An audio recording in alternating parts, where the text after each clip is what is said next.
Well, so when the governor introduced his budget, some of those lines in the ags budget were cut pretty dramatically. 50% cuts, 36% cuts in some areas. So they were seeing some pretty dramatic. I think even some areas zeroed out completely.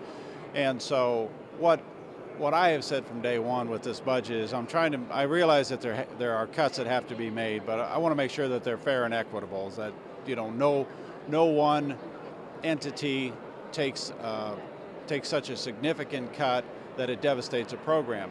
So that was one thing. The second thing is that the Department of Ag has taken cuts over the last several years. Actually, over probably the last 6 or 7 years, they have taken some dramatic reductions anyway.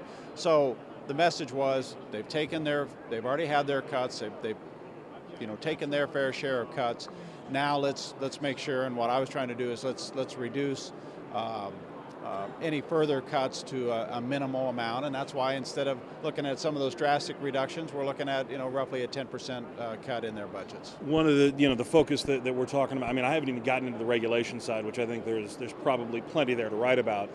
County fairs, the DuQuoin Fair, the Illinois State Fair, 4-H, all of those are going to see some reductions. I had been calling around to local guys, and they don't want much, but they do say that even a small cut could have a big impact. Yeah, and it's going to have a big impact, and sometimes, especially with the DuQuoin Fair and the State Fair, sometimes you need to spend some money to get people to come to the fair, and in the long run, you're actually better off. In other words, you have the entertainment, you have something to draw people to the fair, and they pay at the gate, and so it's not a loss. Yes, we have to appropriate the money, but we get it back in return, and so that's why. And we worked with the Department of Ag, had a number of conversations with them, and said, listen, let's go through this, and we did line item by line item. What is important to you? What do you think you can live with?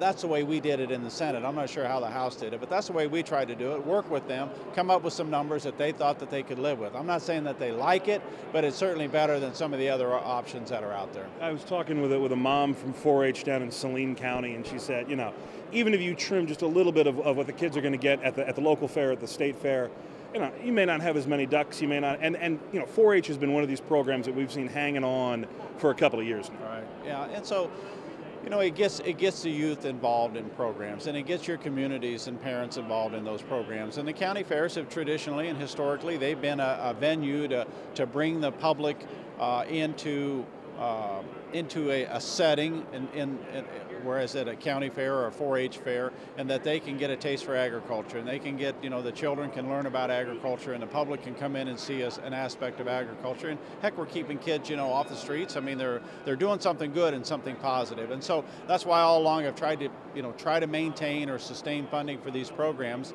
knowing, and of course, I guess I'm a little bit biased here because my kids all participated in 4-H, and it's a good program, and I just want to see that program continue. I realize that they needed to have some cuts. We all have to sacrifice. We're all going to have to make some tough decisions here, but want to make sure that it doesn't completely devastate and eliminate a program.